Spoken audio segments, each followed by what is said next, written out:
Hello, guys, and welcome to Cricket Caviar. What a win for Australia! And how is Marnus Labuschagne not in Australia's squad for the Cricket World Cup?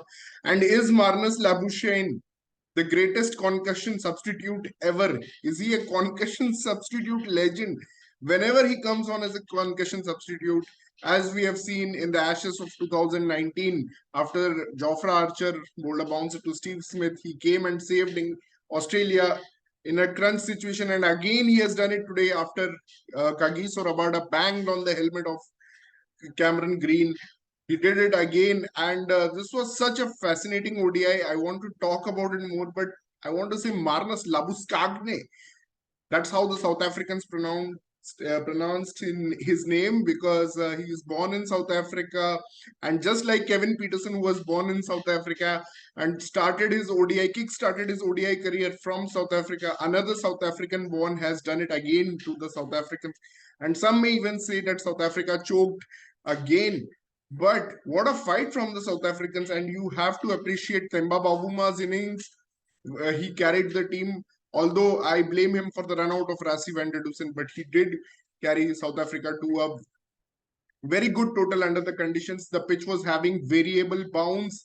Some balls were absolutely keeping low, some balls were jumping so high.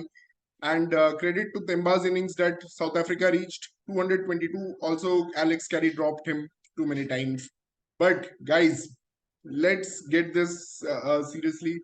I'm in love with Australia's cricketing style. Just I can say that because this chase could not have been possible with what Travis Head did in the power play.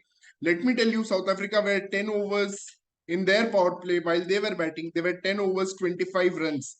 And here, South Africa made 25 runs in just 2.5 overs.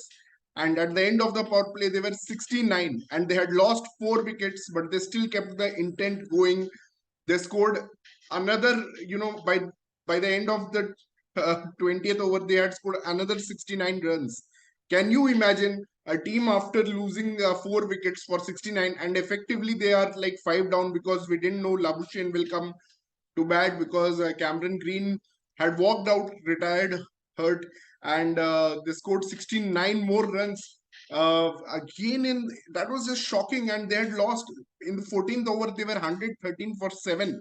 They were 113 for 7, and they just kept playing attacking shots. They just kept pushing those boundaries, and I was just amazed how they find this intent. This irresistible intent just to trust their batting depth. Trust we can still do it even if we are 7 down, 8 down. We still have the batting to get us through. And they just tried to ease the pressure off at the end. After 20 overs, they took their time. They knew now the job was just to take singles, milk singles, because the pitch was settled down and the ball was becoming softer and much easier to play. There was less variable bounce, but credit to South African pace battery.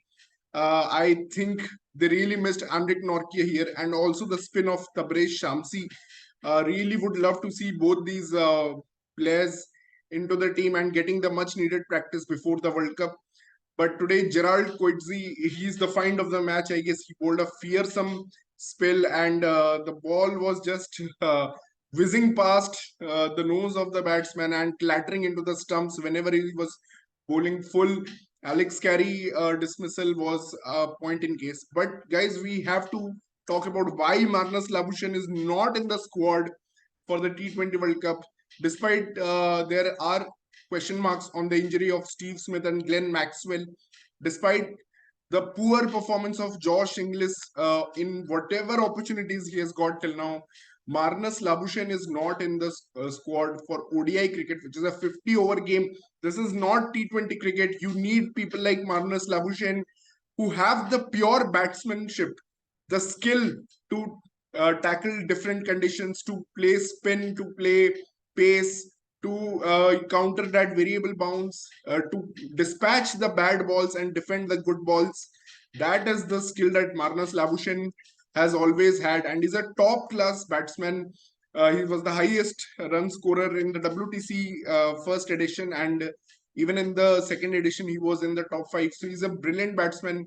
He saved that Ashes Test, fourth Test match, and I don't understand the criticism because throughout the Ashes he was scoring 30-40s, and he was probably one of the best batsmen, if not for Usman Khwaja. I would say he was the best batsman. But I have to give credit to Travis Head. I mean, he just came out smashing and he was taking those risks.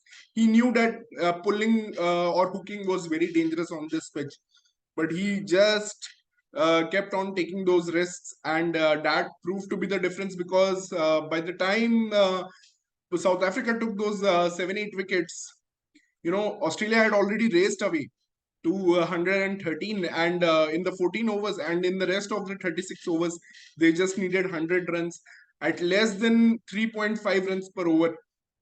That's how easy it became. And after that, Marnus really stepped up and he really controlled the game and he ran so many singles. Never took never played any bad shots. I would say never played any ugly shots. Just kept timing the ball, running, uh, uh, placing it into the gaps, running hard. And Ashton Agar, he couldn't have done it without him. Ashton Agar is a genuine batsman, and this shows what it means to have batting till number 9, because if it would have been India or Pakistan, I don't think they have batting till number 9. So only I think it's England and Australia, they have this batting till number 9, and it was such a phenomenal display by Ashton Agar. He always has this hand-eye technique, flowing drives, and he was, in fact, once upon a time, he was the highest scorer at the number 11 position. He scored 98 in an Ashes, and he's just brilliant. And so many times we have seen in Big Bash League, he's been sent ahead as a pinch hitter, and his confidence to tackle Keshav Maharaj was just amazing. I felt South Africa really missed Tabraiz Shamsi. He could have really troubled Ashton Agar with the ball turning away from him. And also, they didn't use Aiden Markram. I was quite surprised because he's been bowling regularly in T20s, and I was expecting Aiden Markram to bowl few overs. And but credit to the concussion substitute legend Marnus Labuschagne. He comes when the team is in trouble at 56 for 5.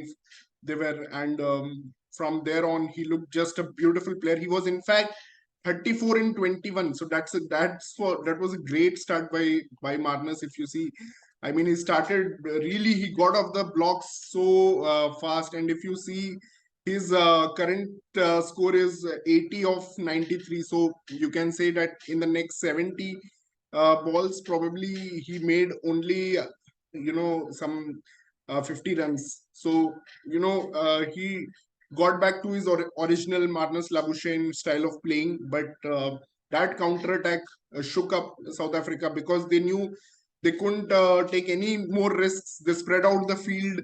That allowed Australia to take a lot of singles, and there was never any pressure by the South African captain Temba Bavuma to stop the singles. And this was such a master strategy by Australia, I would say. And many people would say this was just a fluke win for Australia, but I would say it was a brilliantly planned. They planned the chase in two halves.